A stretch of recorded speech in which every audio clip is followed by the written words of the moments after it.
In the race for the White House, Vice President Harris was also in Texas earlier today. The American Federation of Teachers endorsing her and Harris pushing back against Donald Trump's insults, telling him to bring it on.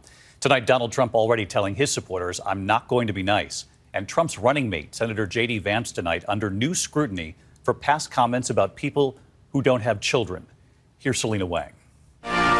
Tonight, Vice President Kamala Harris accepting the endorsement of the American Federation of Teachers in Houston, sounding her campaign's defining theme that this election is a fight for freedom. In this moment, we are in a fight for our most fundamental freedoms. And to this room of leaders, I say, bring it on.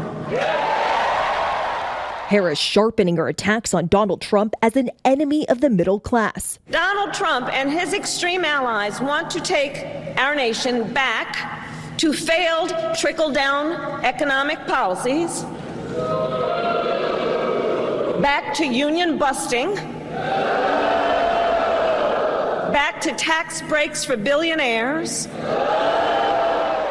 Trump, who had counted on running against Joe Biden, now testing new attack lines on Harris, whose name he continues to mispronounce. This November, the American people are going to tell her, "No thanks, Kamala, you've done a terrible job." Trump abandoning his pledge post-assassination attempt to unite the country. When you're dealing with these people, they're very dangerous people. When you're dealing with them, you can't be too nice. You really can't be. So if you don't mind, I'm not going to be nice. Is that okay?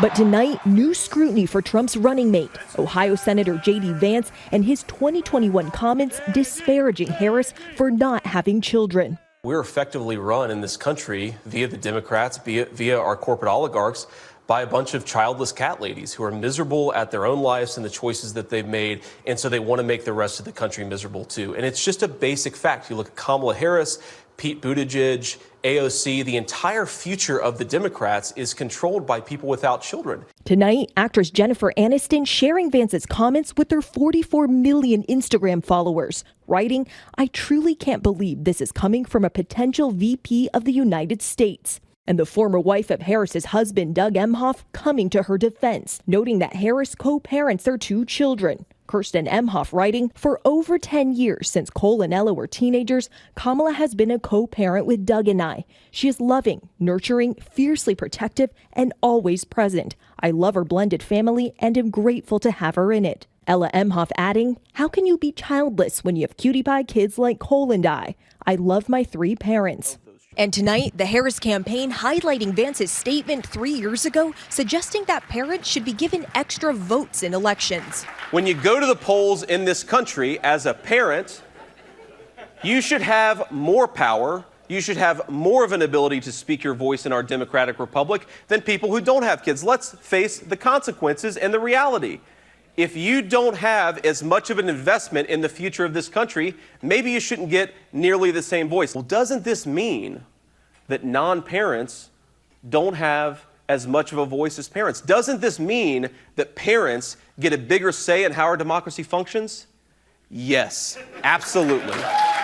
Tonight, Trump standing by Vance. He's for the worker. No, he's great. He's doing a great job, and he's been very well received. As Harris says she's ready to meet Trump face to face, accepting the September 10th debate on ABC News that Trump and President Biden had already agreed to. I'm ready, and I think the voters deserve to see the split screen that exists in this race on a debate stage, and so I'm ready. Let's go.